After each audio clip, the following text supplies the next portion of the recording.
everyone, Radical Dreamer here, and welcome to the Postal Code Unknown podcast for Monday, August 7th of 2017. I've got a small thing to share with you today, and I'm going to do my best to limit the amount of things that I'm talking about, mostly because I have quite a bit to say about this Metro Pass that I got in Belgium when I was there last winter.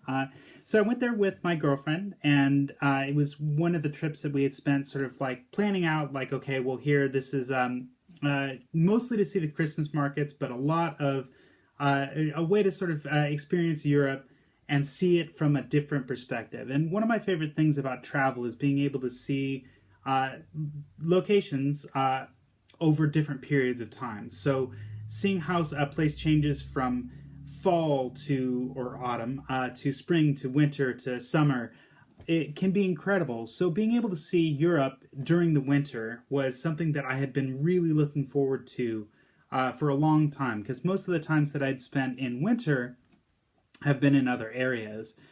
So I didn't really get to see much snow, or, I'd heard a lot of people tell me about Christmas markets and how spectacular they were, and it was something that I had been really excited to see. So over the course of about a week, we went to Brussels, Antwerp, Ghent, and Bruges. And some of the things that I'd like to sort of pull out is like a couple of quick highlights here, mostly because I don't want this to run on too long.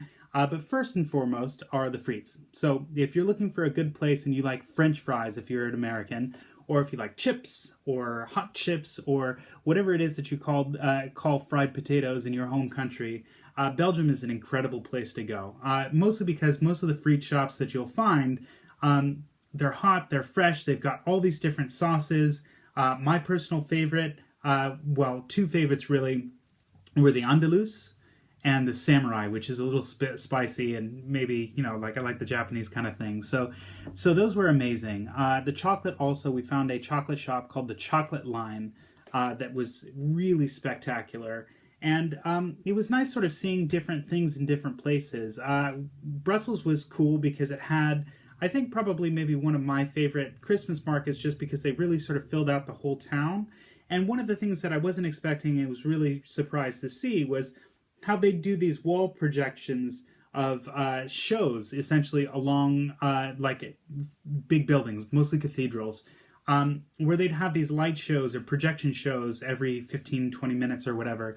And that was really cool. And getting a chance to try real Belgian waffles, as I sort of discussed in one of my previous episodes about that waffle sandwich that I make, and really getting a chance to see what a real Liège waffle tastes like, versus the facsimiles that I've had before, and getting to form my own opinions. We're really happy. So it was really cool to sort of walk around and try different foods and sort of explore these cities that are really sort of like central locations in Europe at the moment. So that was fun. Antwerp, we got to see some really cool graffiti art, street art that was really spectacular. Ghent, the old city, was probably maybe my favorite place to walk around of the place that we visited. And Bruges was my favorite city of the ones that we had visited, sort of in general. So that was really kind of cool to sort of see how there's a variation between different places, and sort of like what places sort of had different things. And I know I'm rambling here a little bit, but it was lovely to sort of see wintertime in Brussels, and it's just something magical about it that I really enjoyed. So if you're looking for a destination, and Belgium wasn't on your list in Europe of places to visit during the winter, I strongly recommend it. Hope you enjoyed today's episode and the little clips that I've joined in there, and I hope you have a wonderful day. Thank you. Thanks for watching. I hope you enjoyed today's video. If you'd like to see more of what I've been doing outside of these videos, you can see more at theradicaldreamer.com, where I've got articles and photographs with travel advice and stories that aren't just in a video format. You can follow me on Twitter at @OneRadicalDreamer, or on Instagram at @ARadicalDreamer, if that's something that you're more interested in.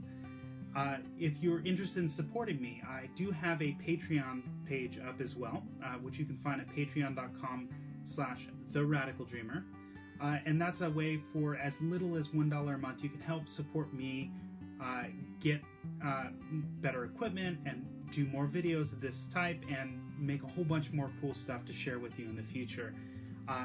And last but not least, if you like what you've been seeing on YouTube, please like, subscribe, and send a couple comments. I'd be happy to answer more questions in future episodes of the podcast.